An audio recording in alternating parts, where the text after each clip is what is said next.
We are continuing to consider the gifts of the Spirit.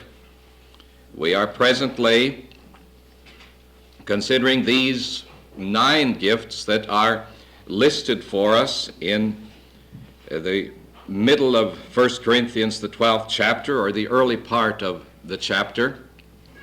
They are disputed gifts. I mean, the subject is disputed among Christian people. Some Christians believe that these gifts are not now in the church. As I have stated again and again, I believe there is no valid scriptural basis for saying that they are not in the church. We may not see them manifested as much as we would like to see them, but we should not let our unbelief take out of the Word of God.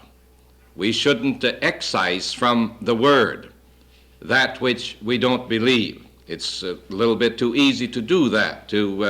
If there's something we don't believe, well, then we have our mental scissors that we clip that part out. Now, I believe it's very important to be exploring this matter of the gifts and seeking God for what He would have. Let me read again the portion beginning with verse 4 so that we have the context.